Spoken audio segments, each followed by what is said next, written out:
श्री गोवर्धन नाथ की जय। श्री बाल कृष्ण लाल की जय। श्री श्याम सुंदर श्री यमुने महारानी की जय। श्री वल्लभाधीश की जय। श्री गोसाई जी परम दयाल की जय। श्री गुरुदेव की जय। सर्व ब्रज भक्तन की जय।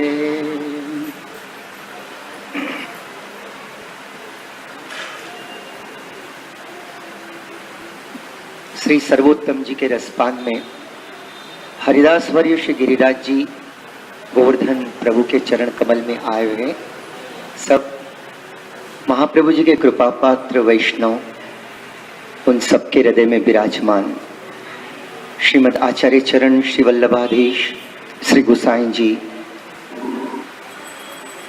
श्री श्याम सुंदर श्री यमुना जी, श्री ठाकुर जी गोवर्धन नाथ जी, श्री समस्त लीला परिकर के श्री अलौकिक चरण कमलों में साष्टांग दंडवत प्रणाम। आप सब भगवदियों को भी साष्टांग दंडवत प्रणाम।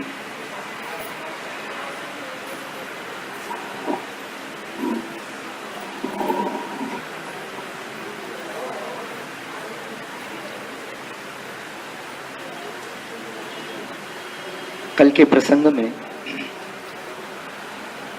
महाप्रभु जी का 59वां नाम अपन दर्शन कर रहे थे कि तादृश वेष्टितः। क्यों? ठीक है ना?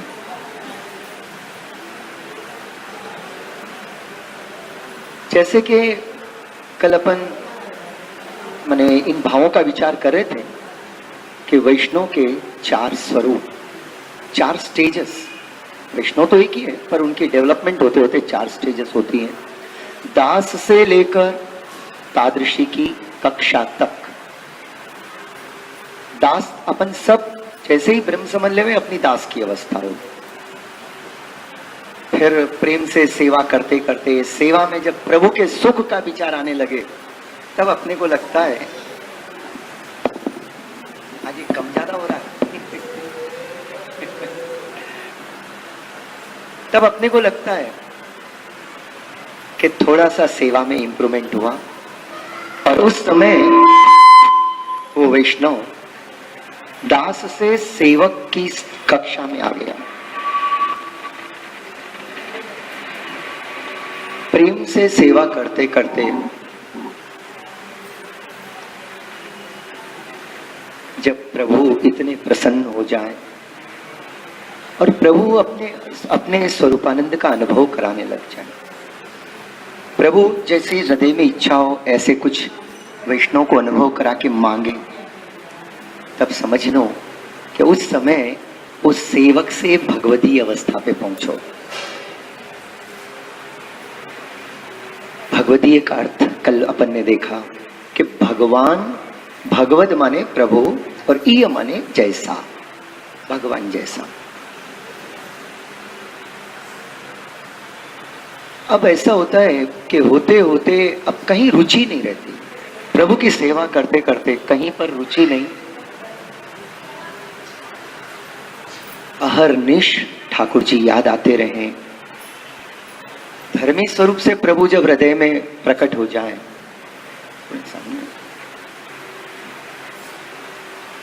बहुत दूर हो गए मेरे प्यारे भाई, सब थोड़े सामने बैठे हैं। प्रशांत भाई,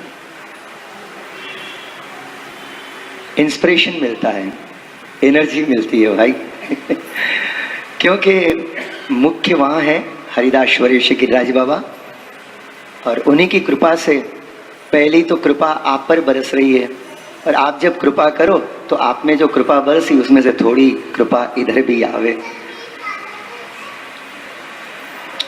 तादृशी वैष्णव, तादृशी वैष्णव माने ऐसो वैष्णव कि जिसके हृदय में प्रभु अपने लीलान को, अलौकिक सब रसात्मक लीलान को साक्षात अनुभव कराते रहे, प्रकट करते रहे। माने दिखने में वो वैष्णव साधारण ही दिखता है, बाहर से चेंजेस नहीं आएंगे।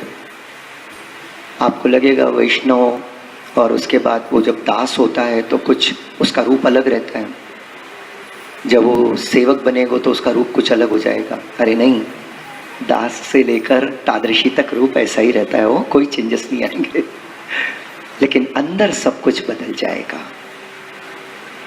अंदर माने अपने हृदय के अंदर प्रभु की रसात्मक लीलाओं का दर्शन होने लग जाएगा। प्रभु अपने हृदय में प्रकट होंगे और उसके बाद वो वैष्णव इतना माने आविष्टित हो जाता है प्रभु के स्वरूप में, अब उसको कोई बात को ध्यानुसंधान ही नहीं रहे, तो प्रभु अब उसके बिना नहीं रह सकते। प्रभु उसके आगे पीछे डोलते रहते हैं। देखो भैया, मर्यादा भक्ति और पुष्टि भक्ति का एक आपको तारतम्य बताऊं। जब कभी ऐसी बात आए ना, अपने समझाने के लिए कही जाती है कि भाई आप किस लेवल पे चल रहे हो, लेकिन किसी को नीचा बताने के लिए नहीं है। ये बात हमेशा मैं आपको वंदन करके बोलूं। माने ऐसा नहीं कि कोई मर्यादा भक्ति कम है या छोटी है, भगवान ने बनाई है। मर्यादा भक्ति भी भगवान को बहुत प्रिय लगती है, पर भगवान ने अपने स्वरूप की सेवा के लिए, अपने आनंद को वर्धन करने के लिए जो भक्ति का स्वरूप प्रकट किया वो है पुष्टि भक्ति। क्योंकि मर्यादा भक्ति में भी भगवान की बहुत भक्ति होती है, बहुत स्मरण होता है, पर वहां भक्त एक कामना करता है, एक छोटी सी कामना कि भाई कम से कम आखिरी में मोक्ष तो मिल जाए। मर्यादा भक्ति का फल है मोक्ष, और पुष्टि भक्ति का फल क्या है आपको बताऊं? पुष्टि भक्ति का फल क्या? एक ब्रजभक्त आई, एक ब्रजभक्त माने अभी अभी गौना हुआ, ब्याह होने के बाद गौना होता है, तो वो होके ब्रज में आई, गोकुल के आसपास उसका घर। तो शाम के टाइम पे बाहर जो भी सखी मिली उससे जय श्री कृष्ण किया। तो उसने कहा अरे कब आई, कहाँ रहती है, थोड़ा सा परिचय पूछ लिया। उसके बाद कहा देख, यहाँ गोकुल में एक ऐसा चोर है, एक ऐसा चोर रहता है जो बिना नजदीक आए सब चुरा लेता है, सब चुरा लेता है, अपना मन चुरा लेता है, अपनी स्थिरता, अपनी शांति सब चुरा लेता है। तो उसने पूछा अरे सखी ऐसा कौन है, मुझे अभी तो कोई बताया नहीं सवेरे से। बोले मैं तुझे बहुत चाहती हूँ इसलिए बता रही हूँ।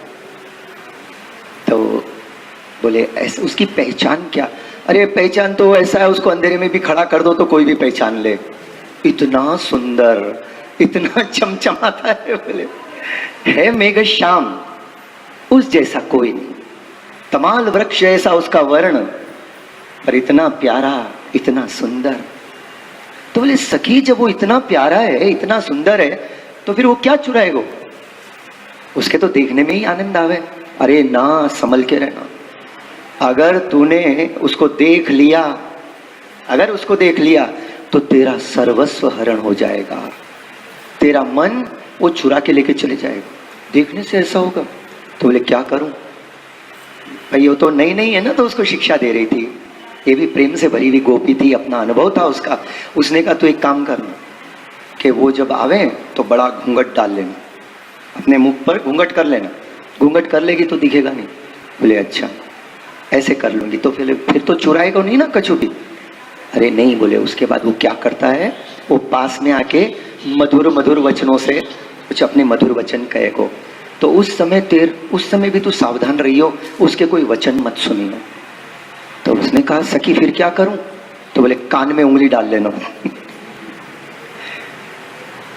तो ऐसी प्रेम भाव से वो सखी इसको ऐसे कहकर एक तरह से परोक्ष रूप में उस स्वरूप के प्रति आकर्षित कर रही है। तो उसको लगा कि अब 24 रात में सोई तो उसी का ही ध्यान, न जाने वो चोर कैसा होगा, कैसे चुरा लेता होगा। कहते हैं कि दूर खड़े रहता है और सब चुरा लेता है। नहीं, मैं तो बहुत समझदार हूं, मैं अपनी कोई चोरी नहीं होने दूंगी, मेरा मन सब मेरे पास रहेगा। और दूसरे दिन घड़ा लेकर, ब्रज की रीत थी कि जब भी गौना होके आता, कोई भी ब्रजभक्त आते हैं तो उनको यमुना जी के किनारे जल भरवे जाते हैं। ये सहज बात थी वहां पर। यमुना जी के किनारे जब जल भरवे गई तो न जाने कहां से, जिसका डर था, जिसने कहा था, वो आ गए सामने। अभी तो घूंघट भी नहीं था, अचानक थोड़ी सी कुछ पलों के लिए उनके सुंदर स्वरूप का दर्शन हुआ। और देखते ही उसने कहा, अरे मैंने अपने जीवन में इतना सुंदर तो कोई देखा ही नहीं आज तक, शायद यही होगा वो चोर, घूंघट कर लिया, इतना बड़ा घूंघट कर लिया। यमुना जी के तट पर खड़ी है। इतने में मंद मंद चलते चलते प्रभु वहां आए, पास में आए, आकर उस सखी का नाम पूछते हैं, तू कौन काम की है? मुझे तो नहीं दिख रही है, पहली बार आई जैसा दिखा, आज के पहले तो मुझे नहीं दिखा। ये 3-4 वाक्य इतने मधुर थे प्रभु के कि उसने कहा, ये बालक कितना मधुर बोलता है। तो उसने सोचा ये मधुर बोल रहा है, कहीं ऐसा नहीं कुछ गड़बड़ नहीं हो जाए, कान में उंगली डाल ली। तो आंख बंद घूंघट के द्वारा और कान बंद उंगली के द्वारा, पर अब मन को कहां से बंद करे? मन तो गया उनके पास। मेरो मन लाग्यो री सुंदर श्याम अहीर सो। उनका मन तो उसने हरण कर लिया।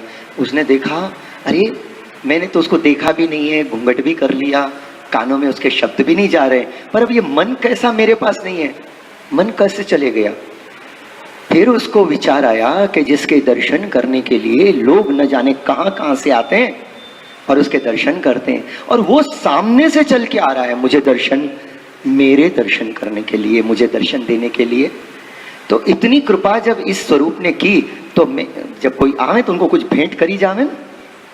तो उसने सोचा मैं इनको क्या भेंट करूं। तो अपनी सखी को अनमोल वस्तु भेंट की जाती है, तो इसने अपने सखी को कहा था ना कि मैं उसको नेत्र नहीं दूंगी, ऐसे वचन दिया था, वचन दिया था कि मैं देखूंगी नहीं और मैं सुनूंगी नहीं। ये दोनों बातें, अनमोल वचन जो सखी को दिया था, वो उसके उनके चरणों में भेंट कर दी। माने अब तो देखना भी है और सुनना भी है। और वो जब प्रभु के प्रेम और जी भर के दर्शन किए, तब उसको लगा कि आज इस देह को धारण करना सफल हो गया। अब आई थी जब कुछ और थी, और जब जा रही है तो कुछ और है। और जब घर वहां पहुंची तो आजू वो सखी आई और इसकी स्थिति देखते ही समझ गई कि वो प्रभु ने इसका मन चुरा लिया। तो उसने कहा, क्यों, कैसा तेरा मन कैसा है? तो बोले सखी, उसको हृदय से लगाया, बोले तूने ही कृपा करी मेरे ऊपर कि मुझे उसकी याद दिलाई, धन्य है तू, और तेरी कृपा से मुझे उनकी माने उनके स्वरूप की प्राप्ति हुई, उनके दर्शन हुए। तो बोले अब तो मेरी स्थिति, सखी मेरी स्थिति ये है। और वो स्थिति अपनी एक पद में बोल रही है, तो वो पद का अपन स्मरण करें। आपकी किताब मत निकालो, शायद आप लोगों को आता है। अब गुजराती तो मुझे नहीं आती हो, गुजराती तो नहीं आती, देख के थोड़ा बोल लेता हूं।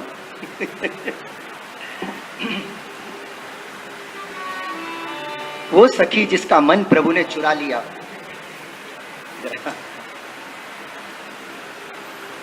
वो अपने हृदय का भाव कह रही है। देख सकी उसको देखने के बाद, अब मैं तो ऐसे हो गई, कल तो मैं ठीक ठाक थी, पर आज क्या हो गया? अब आज ये हो गया।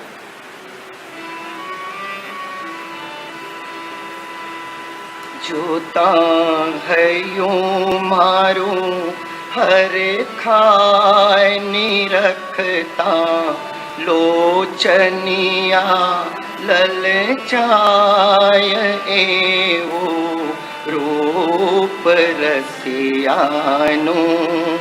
जोता है यूं रे हर खाए निरखता, लोचनिया ललचाय एवं रूप रसियानो।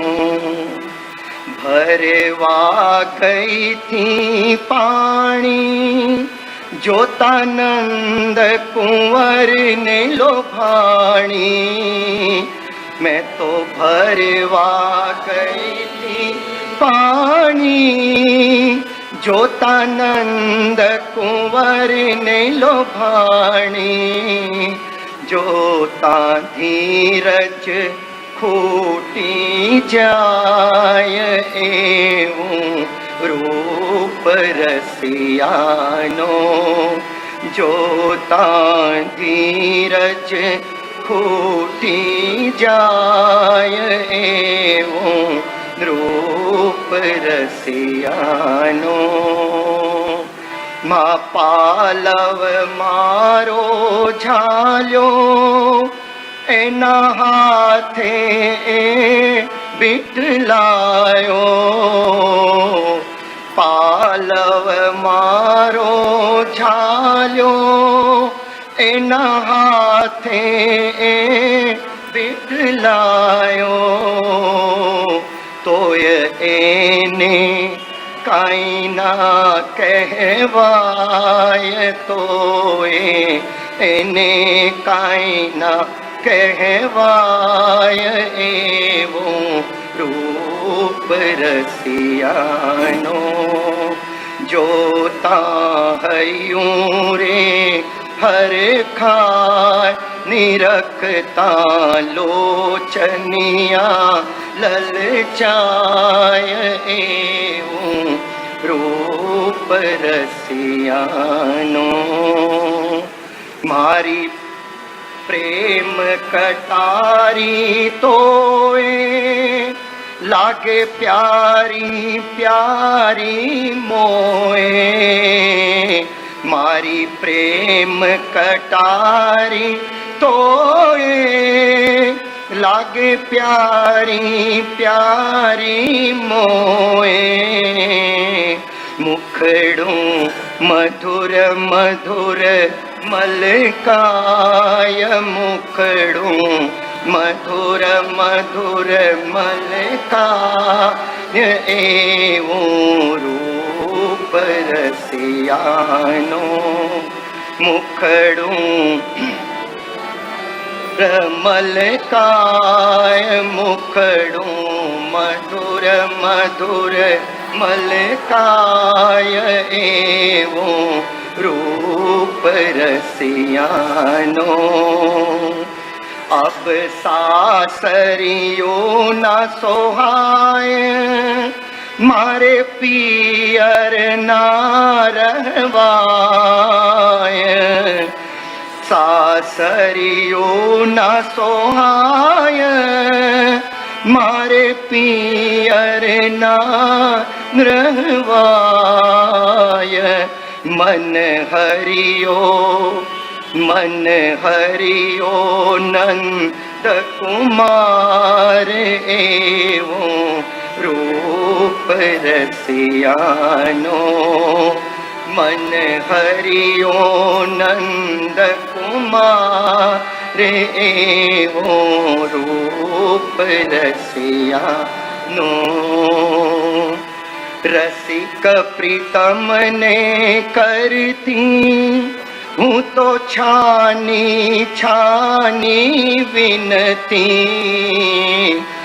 રસિક પ્રીતમને કરતી હું તો છાની છાની વિનતી. પ્રેમ પિયું પરવા જાઉં, એવું રૂપ રસિયાનો. મેં તો પ્રેમ પીયું પરવારી જાઉં, એવું રૂપ રસિયાનો. જોતા હૈયું રે હરખાય, નિરખતા લોચનિયા લલચાય, એવો રૂપ રસિયાનો. જોતા હૈયું રે હરખાય, નિરખતા લોચનિયા લલચાય, એવું રૂપ રસિયાનો. એવું રૂપ રસિયાનો. ऐसो सुंदर स्वरूप कि जिसको निरखते ही मन अपनो नहीं रहे। अरे पुष्टि मार्ग पुष्टि भक्ति में ये है कि जहां मन लगानो नहीं पड़े, मन अपने आप लग जाए। अब कोई एकाध बात हो तो समझ में आ, इतनी बातें, उनको देखो, उन प्रभु के दर्शन करो तो सब कुछ भूल जाए। ऐसे त्रिभुवन मोहन रूप उन जैसा जगत में कोई नहीं। अगर उनकी गुण देखो तो गुण के सागर, सुख के सागर, आनंद के सागर, लावण्य के सागर, परमानंद के सागर। एक बात हो तो कोई विचारे, इतनी बातें उनमें, और वो जब सामने आए और जब मधुर मधुर वचनों से कुछ कहे, और उनके मधुर वचन जब अपने कर्ण के द्वारा हृदय में जाए, और पहले से ही नेत्र के द्वारा वो रूप हृदय में पहले से चले गया, और वो जो स्थिति अपने ब्रज भक्तों की होती थी, ऐसी स्थिति आज जब किसी की हो तो उसको तादृशी अवस्था कहते हैं। ये समझाने के लिए मैंने आपको ये बात, कि उनको कोई कुछ करना नहीं पड़ता, तो उनका मन अहरनिश प्रभु में लगा रहता था। अब एक बार क्या प्रभु को देखा और प्रभु के नैन सुन लिए, अब तो 24 घंटे तालावेली लगी कि कब जाऊं यमुना जी के किनारे, यमुना जी के तट पर, और कब उस मनोहर मुख कमल को निहारूं। अपने सखियों से भी यही कहती कि कोई मुझे उनसे तो मिलावे। कभी अगर जाती और वो नहीं मिलते, भाई ये जो प्रेम है ना, ये पुष्टि मार्ग को केंद्र में उसका आधार है। पुष्टि प्रेम, पुष्टि भक्ति का स्वरूप ही प्रेम है। प्रेम के बिना कोई बात पुष्टि में है ही नहीं। और प्रभु भी अपनी कोई साधन संपत्ति से रिश्ते नहीं है, बल्कि प्रेम से रिश्ते हैं। तो कल अपन इस बात का थोड़ा दर्शन कर रहे थे कि ऐसो प्रेम जब अपने अंदर हो, तो आज हम जिन भगवतीय के यहाँ गए तो वहां पर तादृशी वैष्णव के एक प्रसंग की याद आई, जो अपने ना तो यहाँ नाम चल रहा है तो यहाँ उसको स्मरण करें कि प्रसंग है गोकुल का, गोकुल को प्रसंग है, और वहां गोकुलनाथ जी महाराज के बहुत सेवक हैं। गोकुलनाथ जी महाराज अक्सर अपने सेवकन से कहा करते थे कि देखो महाप्रभु जी की कृपा होए तो ऐसे तादृशी वैष्णव जब मिले ना तो उनका सत्संग करना, और तादृशी वैष्णव के गुण सुनाते थे गोकुलनाथ जी महाराज। तो कल्याण भट्ट जी ने कहा, कृपानाथ आप रोज तादृशी वैष्णव के गुण बताते हो, तो गोकुल में कोई तो ऐसा तादृशी वैष्णव होएगो कि, क्योंकि प्रेम, आसक्ति और व्यसन, व्यसन अवस्था होए तब उसकी अवस्था तादृश की। देखो ये कोई ऐसी बात नहीं हो कि अपन ने कुछ कर लिया और कुछ मेहनत कर ली, कुछ प्राप्त किया, हाँ कहीं जाकर कुछ बैठ गए तो कहीं तादृशी अवस्था होगी। ये अवस्था अपने हाथ की बात नहीं है। पर प्रभु के प्रेम में होते होते बढ़ते बढ़ते कहाँ तक पहुंचते हैं, वो शिखर के दर्शन कर रहे हैं अपन। क्योंकि नाम क्या है, तादृश वेष्टितः, महाप्रभु जी का 59वां नाम तादृश वेष्टितः। महाप्रभु जी ऐसे तादृशी वैष्णवों से ही घिरे रहते, और जो महाप्रभु जी के निकट आता है वो तादृशी बनी जाता है। बनना नहीं पड़ता है, मेहनत नहीं करनी पड़ती है, अपने आप हो जाता है। तो तादृशी वैष्णव कैसो?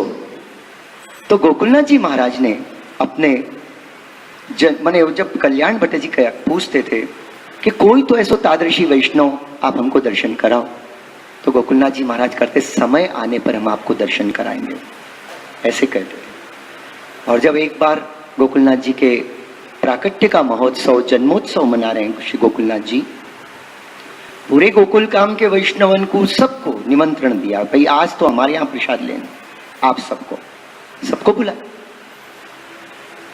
पूरा गोकुल गांव आज गोकुलनाथ जी के चरणों के दर्शन करने और आपके जन्मोत्सव को आनंद लेने के लिए आयो है। खूब आनंद से सब बैठे और राजभोग के दर्शन हुए, और उसके बाद सबकी पंक्तियां लगी है। कई सेवक, कई वैष्णव परोसकारी कर रहे हैं। श्री गोकुलनाथ जी महाराज भी हाथ में एक पात्र सामग्री को लिए, महाप्रसाद को लिए, और लेकर अब आप भी माने सामग्री धरते धरते आप चल रहे ठाकुर जी को प्रसाद। ये जो वैष्णव बैठे थे, एक वैष्णव बैठे थे वहां पर, तो उनको न तो सामग्री लेवे जावे उनसे, और नहीं वहां से उठे और नहीं वहां से जाए, पर करे क्या, न जाने क्या होता है, उनकी आंखों में आंसू बहते रहते हैं, बार बार आंसू बह रहे हैं। वो अपने ऐसे बगल बंडी से ऐसे पहुँचते हैं, लेकिन 1-2-4 सेकंड होने के फिर आंसू से भर जाए, आंसू के 2-4 टपके गिरने लग जाए। अचानक एक बाजू के वैष्णव का भी ध्यान गया। वैष्णव ने कहा, अरे भैया ये क्या कर रहे हो, अगर कोई तकलीफ है तो यहाँ से चले जाओ। आज तो गोकुलनाथ जी महाराज का जन्मोत्सव है, आनंद का दिन है, और आज ये ताप क्यों कर रहे हो तुम यहाँ पर। अब वो तो किसी को समाधान भी नहीं दे पाए, और अपने हृदय का जो ताप है वो अपने नेत्रों के द्वारा बाहर प्रकट हो रहा है। इतने में गोकुलनाथ जी महाराज परोसते परोसते निकट आए, और ये वैष्णव को देखा, बाजू का जो वैष्णव था, उसने कहा, कृपानाथ पता नहीं इनको क्या हुआ, इनको क्या दुख है कि तब से आए जब से रो रहे। गोकुलनाथ जी ने बड़े प्रेम से उनके माथे पर हाथ धर के पूछा, वैष्णव क्या बात है, आपके हृदय में कौन सा दुख है, बताओ। वो जल से भरे नेत्रों को ऊपर देखते हैं, गोकुलनाथ जी के दर्शन करते हैं, गोकुलनाथ जी को दंडवत करते हैं, और गोकुलनाथ जी के चरण पकड़कर कहते हैं, कृपानाथ आपके जन्मोत्सव के महोत्सव का आनंद तो मेरे हृदय में बहुत है कई दिनों से, पर कृपानाथ मैं अपने ठाकुर जी को आज अपने घर में दाल रोटी अरोगाया। आज बस मेरे घर में यही है, तो दाल रोटी मैंने अरोगाई, मेरे ठाकुर जी दाल रोटी अरोगे। और कृपानाथ यहाँ इतनी इतनी सुंदर मधुर सामग्री यहाँ पर ठाकुर जी अरोगे हैं, आपने अरोगाई, पर अब ये महाप्रसाद मेरे गले के नीचे से उतरे ही नहीं, क्योंकि मेरे ठाकुर जी ने दाल रोटी अरोगी। अब ये महाप्रसाद, मधुर महाप्रसाद मेरे गले से नीचे नहीं उतरे कृपानाथ, बस। और आपका आज जन्मोत्सव का अवसर, मुझे इस बात को दुख हो रहे हो, न तो मैं ले सकूं और न मैं छोड़ सकूं। गोकुलनाथ जी महाराज इतने प्रसन्न हुए, उन वैष्णव को हृदय से लगाया, हृदय से लगाकर कहा, वैष्णव तुम जाओ, तुमने महाप्रसाद ले लियो, पर मैंने इसको मान भी लियो। और एक बात कहूं, सबको सुनाते हुए गोकुलनाथ जी महाराज कहते हैं कि वैष्णव पुष्टि मार्ग तो को फलित भयो, पुष्टि मार्ग तो को फलित भयो। तो वाने कही, कृपानाथ में जाऊं। गोकुलनाथ जी महाराज ने हंस के कहा, अरे सुखेन सुख से जा, और 2 मुट्ठी बांध के जो भागने लगे हो अपने घर की ओर। तो उस टाइम पर गोकुलनाथ जी महाराज ने कल्याण भट्ट जी जो बाजू खड़े थे उनको बुलाकर कहा, कल्याण ये है तादर्शी वैष्णव। देखो ये भी एक परिभाषा है तादर्शी वैष्णव की, अपने प्रभु को जो सुख मिला है उसी में अपने आप को संतुष्ट रखना, जो सुखी रखना, वो तादर्शी वैष्णव। अपने प्रभु ने जो अरोगा, अपने प्रभु तो भाई जो भी अरोगे, और अपन अन्नकूट के और उसके उत्सव में जाए। देखो ऐसा नहीं हो, लेवे तो कोई हर्ज नहीं, इसका मतलब ये मत समझना हो कि लेना नहीं है।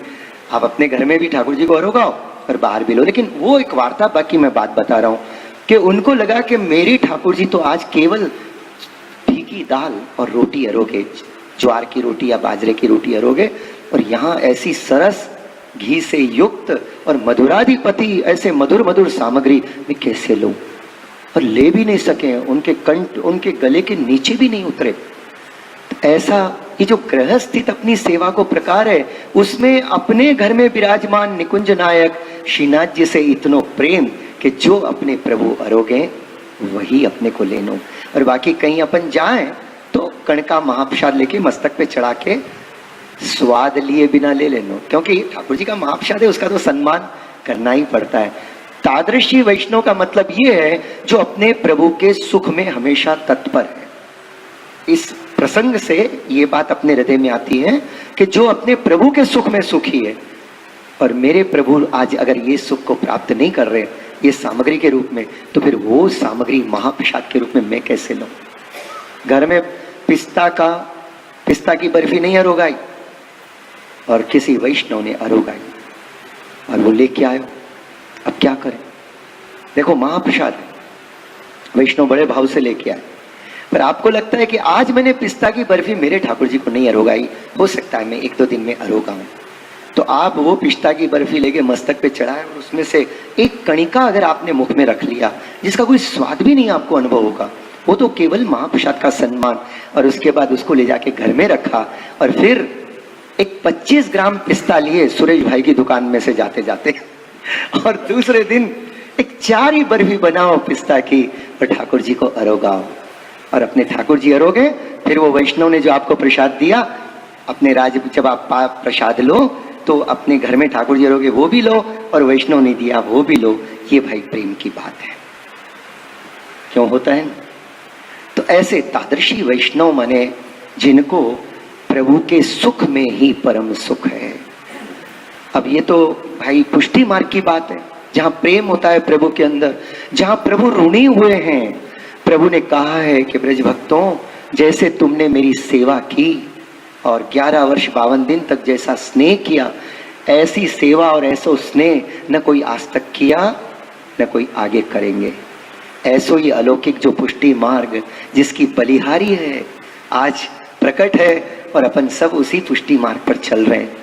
पर ये किया किसने? महाप्रभु जी ने।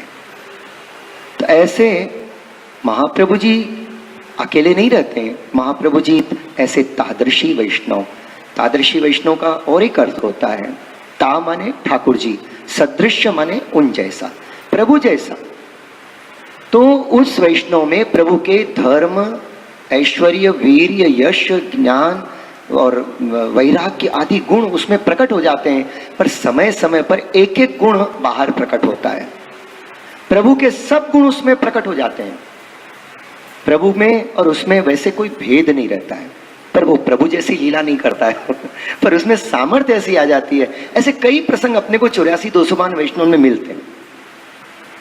जैसे माधोदास जी हैं, माधोदास जी ने क्या किया कि उन जिस गांव में रहते थे तो वहां एक सेठ के बच्चे की मृत्यु हो गई। वो बड़ा दुखी हुआ, बहुत रोने लगा, बहुत रुदन करने लगा। अरे कोई मेरे बच्चे को जीवा है तो मैं जीवा, वैसा हो थोड़ी सकता है, क्योंकि कोई मर जाए उसको थोड़ी जीवा सकते। कोई वैष्णव आए उधर से, तो उन्होंने कहा अरे जिस गांव में माधवदास जैसे रहते हैं वहां पर ये सेठ कई को रो रहा है उसने ऐसे बोल दिया। और सेठ को लगा कौन? माधवदास, अच्छा वो वैष्णव हो जाए, वो जो वहां रहता है। तो बोले वो रहने से क्या होगा? अरे वो चाहे तो जिला सकते हैं। ऐसे वो वैष्णव बोल के निकल गए। अब ये आए वो वैष्णव, जो ये वैष्णव जिनके जो सेठ थे साधारण, तो उनका बच्चा जो मर गया था, वो बोले मैं तो अपने बच्चे के बिना नहीं रह सकता, बहुत विलाप कर रहे हैं। और आए वहां पर बैठकर माधवदास जी के घर के दरवाजे के चौखट पे आके बैठ गए। माधवदास जी कहते हैं कि कौन है? वो अपनी सेवा में थे। सेवकों ने कहा कि भाई कोई ऐसा है जिसका बालक चले गया, इसलिए बाहर बैठा। तो मैं क्या करूं बालक चले गया तो भगवत इच्छा की बात है। अरे नहीं, बोले वो चाहता है कि आप जीवाओ। किसी ने उससे कह दिया कि आप चाहो तो जीवा सकते हो। माधवदास जी ने कहा ऐसे थोड़ी हो सकता है। और वहां से आए, आकर बाहर आकर उससे कहा, अब देखा भैया, वंदन किया तो वो तो बस इतना रुदन करने लगा। बोले आप मेरे बालक को जीवाओ, मेरा बालक अमृत हो गया। एक ही बालक है। न जाने क्यों दया आ गई माधवदास को। वैष्णव बड़े दयालु होते हैं। वैष्णव जन तो तेने कहिए, पीर पराई जाने रे, पर दुखे उपकार करे तोए, मन अभिमान न आने रे। वैष्णव जन तो उसको कहते हैं कि जब भी मौका मिला, जब भी देखा, तुरंत किसी की सेवा में लग गए, और कभी किसी को जनावे नहीं कि हमने तेरी सेवा की। ऐसे नहीं, बस सेवा का मौका मिला, प्रभु ने कृपा करके दिया। चाहते क्या है? मेरे प्रभु प्रसन्न हो। वैष्णव के जीवन में जो कुछ भी है केवल प्रभु की प्रसन्नता है। उनकी प्रसन्नता के लिए वो कभी परोपकार भी करता है ना, तो केवल भगवत प्रसन्नता के लिए कि मेरे प्रभु प्रसन्न हो। और इसलिए कृष्ण प्रीत्यर्थम, किसी को हजारों रुपए भी दे देगो तो कभी ये नहीं चाहेगो कि इसका किसी को पता चले या ये दान का पुण्य मुझे मिले। वो चाहता है कि मेरे, ये तो सब मेरे प्रभु का है, अगर कोई ऐसो आ गए हो तो मेरे प्रभु की कृपा से ये ले जाए और ये सुखी हो जाए, और ये मेरे प्रभु का कार्य है। ऐसे सोचकर ये नहीं सोचता है मैंने दान किया, बल्कि ये सोचता है कि प्रभु ने करवाया और उनकी प्रसन्नता के लिए हुआ है। तो कृष्ण प्रीत्यर्थ जिनका जीवन है वो फिर तादृशी हो जाते हैं। माधवदास जी ने कहा, बहुत दया आ गई तो उन्होंने कहा अरे अच्छा जा, तेरो बेटो जी जाएगा। और ऐसे नहीं कहो पहले गए अंदर ठाकुर जी के पास, ठाकुर जी के पास जाके विनती करे, वो बहुत दुखी है, बहुत रो रहा है। तो ठाकुर जी मुस्कुराने लगे। ठाकुर जी ने मुस्कुरा के कहा, अच्छा तेरे मन में आवे तो जाके कह दे तेरो बेटा जी जाए। उसने कहा कह दूं? ठाकुर जी ने कहा कह दे। अब वो बाहर आयो, अब ठाकुर जी से सम्मति मिल गई, बाहर आयो, बाहर आके बोला, अरे क्यों दुख करता है, जा तेरा बेटा जी जाएगा। उसने कहा ऐसे कैसे जी जाएगा, न तो जल दिया, न कुछ प्रसाद दिया, न कुछ भस्म दिया, कुछ भी नहीं दिया, ऐसे कैसे जी जाएगा। ये सोचने लगा कि इनकी बात सत्य है कि नहीं है। कभी भी वैष्णव, भगवदीय वैष्णव की वाणी में कभी भी अविश्वास मत करना हो। खैर यहाँ तो ये सोचता ही है, इतने में तो उसके घर से दौड़ के आए 2-4 सेवक, बधाई दीनी, सेठ जी तुम्हारा बेटा तो जी गया। और ये बोले, अरे धन्य है माधवदास जी, आपने तो खाली मुख से कहा तो मेरा बेटा जी गया, धन्य है धन्य है, आज आप भूतल पर आप जैसा कोई नहीं। ऐसे बोल के खूब प्रशंसा करके वो तो गया। अब माधवदास जी ने विचार किया। क्या विचार किया, ये मैंने क्या कर दिया। ठाकुर जी मुस्कुरा के मेरे को बोल दे, जा बोल दे। अरे भाई भगवत इच्छा से ही हुआ था ना। कौन कब तक किस देह में रहना है, किस जीवात्मा को, ये सब पहले से निश्चित है। इसमें आगे और पीछे क्या, इसमें कोई परिवर्तन नहीं होता है भाई, याद रखो। इसीलिए जीवन अनमोल है, समय अनमोल है। जो क्षण गया वो फिर क्षण वापस नहीं आने वाला है। लगाओ किसमें, ये आप पर निर्भर करता है। उत्तम से उत्तम कार्य में लगाना चाहिए। उत्तम से उत्तम कार्य भगवत सेवा और भगवत स्मरण, और उसके बाद पर का हित करना, परोपकार। उसके बाद का नंबर है परोपकार का। पर प्रभु की सेवा सर्वोपरि है। सेवा छोड़ के परोपकार नहीं, सेवा छोड़ के नहीं हो। सेवा करने के बाद जो टाइम मिले उसमें करो। सेवा छोड़ होने के बाद फिर आप करो, जरूर करना चाहिए। भगवान ने दे दी है, बुद्धि दी है, इंद्रियां दी है, तो किसी के हित में लगे। जब तक यहां हो तभी तक तो करना है। और यहां से फिर जे छूटी। और हेलो हेलो, हाँ बोलो। वल्लभ आवाज नहीं आ रही है।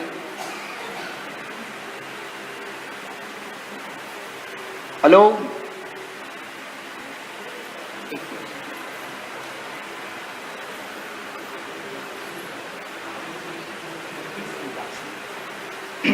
श्री वल्लभाधीश की जय।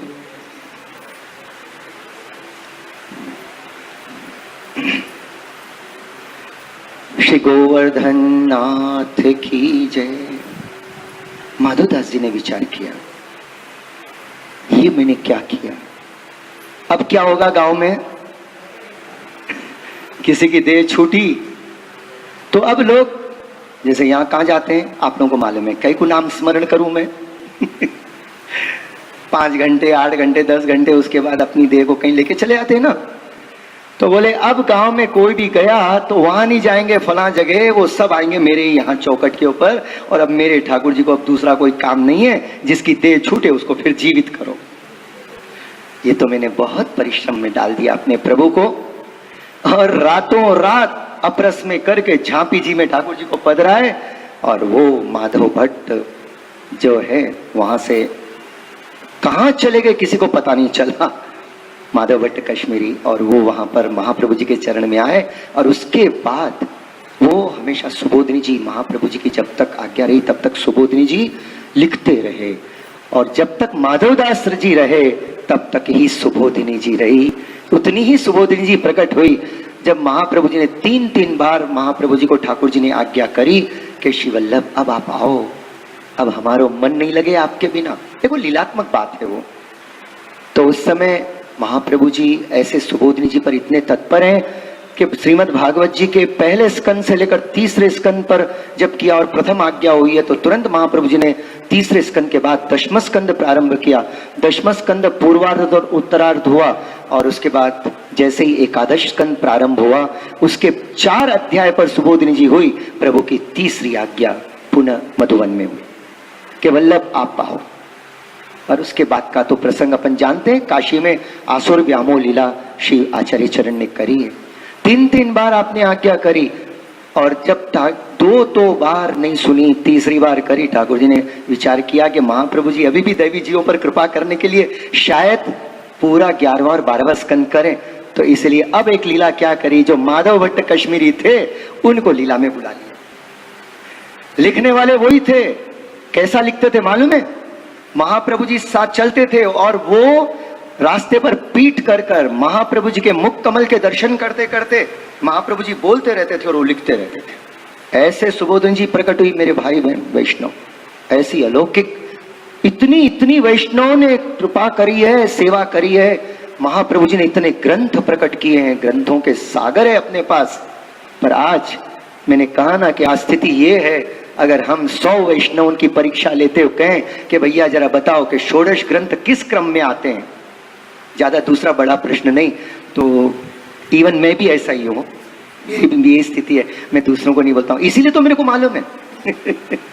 आपको लगता है कि ये भाई यहां बैठे बैठे बोलते रहता है तो ये कोई बहुत जानता होगा, नहीं, कुछ नहीं जान।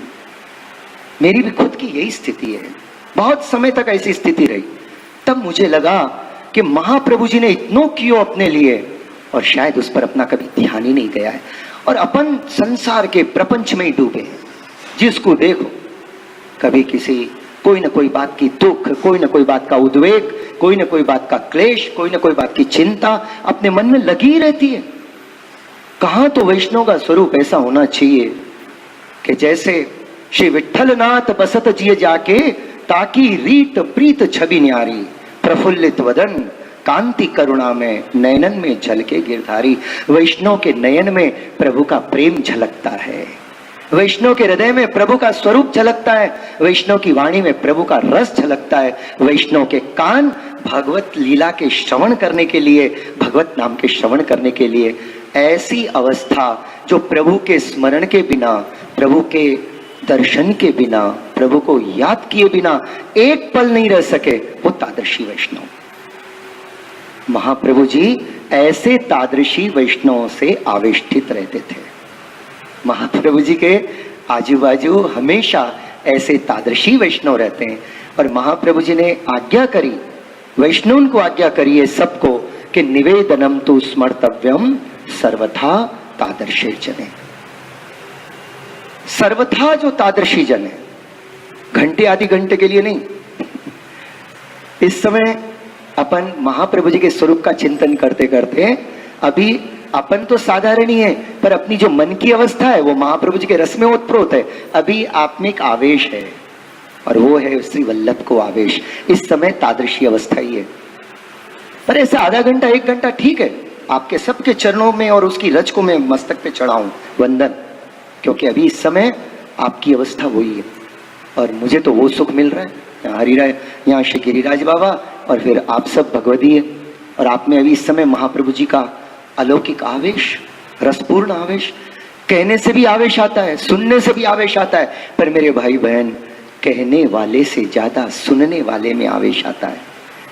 जब कथा प्रसंग हो जाए तो इसके हृदय में से तो सब निकल जाए और सारा का सारा जाके जमा हो जाए श्रोता में, तो सचमुच देखा जाए ना, ये वार्ता की बात है कि जब कथा प्रसंग पूरा हो जाए तो किसी श्रोता के चरणों में भाव से वंदन कर लेना, भैया तेरे हृदय में जो आयो महाप्रभु जी के पास थोड़ा मुझे प्रदान कर दे, तब वापिस प्राप्त हो गए।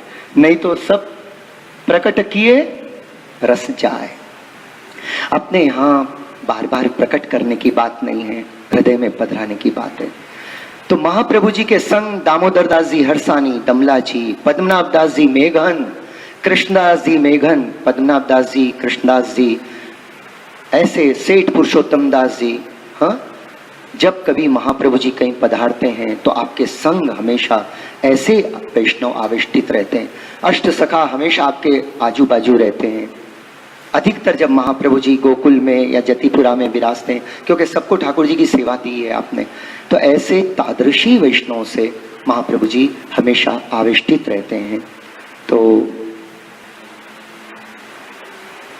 ऐसी मन में आवे, क्योंकि आज यही नाम होगा पूरा, मुझे लगता है, और ये बहुत आवश्यक भी था। कल की एक दिन की बात बस नहीं हुई थी इस नाम के पीछे। सबको ऐसा सुनकर लगता है कि भाई हम वैष्णव की कक्षा में आए, वैष्णव हुए, क्या सुंदर हो कि ठाकुर जी हम पर ऐसी कृपा करें और तादृशी अवस्था की स्थिति स्टेज आवे। तो उसके लिए क्या करना चाहिए? देखो, अपन कुछ नहीं कर सकते, अपने हाथ में कुछ नहीं है, पर इतना जरूर है कि प्रेम से करते करते अगर आप सेवा में चित्त लगाओ। अपने यहाँ ये बात अक्सर आती है कि महाप्रभु जी, गोसाई जी जब भी ठाकुर जी पधराते हैं और कहते हैं कि प्रेम से इनकी सेवा करियो, तो प्रेम से जब सेवा करते हैं ठाकुर जी की, तो उस समय अपना मन अलौकिक होने लग जाता है। और ठाकुर जी ने आज्ञा, महाप्रभु जी ने आज्ञा करी कि अलौकिक मन सिद्धो सर्वथा शरणम हरि। अपने मन को अलौकिक बनाने के लिए तादृशी तो वो हो गए जो हो गए। अरे उनको याद करना भी अपना परम सौभाग्य। कोई जरूरी नहीं कि वो सारे की सारी बातें अपने में आए, कोई आवश्यक नहीं। अपन दासानुदासी अच्छे, अपन तो जैसे हैं वैसे ही अच्छे हैं, पर उन तादृशी वैष्णव को याद करनो नित्य, 84,252 वैष्णव को याद करनो, अपने में उन तादृशियों को याद करने से कुछ अलौकिक रस अपने में को प्राप्त होता है और अपन ठाकुर जी के प्रिय बनते हैं। ये प्रमाण कहाँ है? अगर अपन 84 वैष्णव की वार्ता को, दमला जी की वार्ता को अगर अपन वाचन करें, तो दमला जी की वार्ता के पहले ही ये बात आती है कि श्री गोकुलनाथ जी महाराज नित्य गोकुल में वार्ता किया करते थे, भगवत सत्संग करते थे, वचनामृत करते थे। तो एक दिन ऐसा हुआ कि आपके वचनामृतन में आज भागवत जी, सुबोधनी जी का प्रसंग कुछ नहीं निकला, तो आज कुछ आपको गोविंद भट्ट और गोकुल भट्ट उज्जैन से कल्याण भट्ट जी के लिखे हुए ग्रंथ ले आए और वो बोले, कृपानाथ हमको तो ये सब पल्ले नहीं पड़ता है, ये तो हम आपको प्रदान करते हैं। बहुत ग्रंथ लिखे थे, तो ग्रंथ लाकर पूरे गोकुलनाथ जी महाराज के चरणों में धर दिए। गोकुलनाथ जी महाराज ने अनवसर में जब एकाध ग्रंथ देखा तो बड़े भाव विभोर हो गए। तब वो उनका एक निजी कक्ष था, अंतरंग कक्ष, उसमें ले जाकर इन सब ग्रंथों को रख दिया और उसको लॉक लगा दिया, कुफल लगा के उसकी चाबी हमेशा अपने पास 24 घंटे अपने पास रखते, किसी को नहीं देते। कहीं ऐसा नहीं करते थे गोकुलनाथ जी, पर इस रूम की चाबी हमेशा उनके पास रहती। और दोपहर में घंटा 2 घंटा जाते, उसमें अवलोकन करते कोई ना कोई ग्रंथ का। तो आज जब उन्होंने ऐसा किया और आज आए, और आज की भगवत वार्ता में आपने दमला जी की वार्ता कही, दामोदर दास जी हरसानी की, जिनके लिए महाप्रभु जी कहा करते थे कि दमला हम तो तेरे लिए आए हैं, यह मार्ग तेरे लिए प्रकट किया है। आज भी दमला जी की जिन पर कृपा हो, उन्हीं को यह मार्ग फलित होता है भाई, दमला जी की कृपा से ही हुआ है। और कही ये मार्ग तेरे लिए प्रकट किया है। तो ऐसे आप श्री आज पूरी वार्ता प्रसंग करते करते दमला जी के वार्ता प्रसंग कहने लगे, और कहते कहते आज आधी रात हो गई, रोज से ज्यादा समय हो गया, 12 बज गए, 12 सवा 12 हो गई। वैष्णव ने पूछा कि कृपानाथ आज कथा कब कहोगे? ये तो बातें ही हुई, अरे वो वैष्णव ऐसो थो, वो वैष्णव ऐसो है, खाली बातें हुई, आज तो खाली वार्ताएं हुई, पर आज कथा कब कहोगे? प्रभु की लीला का स्मरण कब कराओगे? मेरे वैष्णव याद रखो क्या जवाब दिया है गोकुलनाथ जी महाराज ने। गोकुलनाथ जी महाराज ने कहा कि रोज तो हम कथा कहते थे, पर आज कथा का फल कहियत है। समझ में आई बात? ठाकुर जी की लीला कथा सुनने से हृदय में भगवत प्रेम होता है, और जब प्रभु प्रेम से भर जाता है वैष्णव का हृदय, तब प्रभु बहुत कृपा करना चाहते हैं, तब उनको वैष्णव की वार्ता का दर्शन करने और सुनने का सौभाग्य प्राप्त होता है। वैष्णव अपन भी कितने सौभाग्यशाली हैं कि ये सुख अपने को श्री गोकुलनाथ जी महाराज की कृपा से, हरिराई चरण महाप्रभु जी की कृपा से आज भी प्रत्येक वैष्णव को उसके घर में प्राप्त है।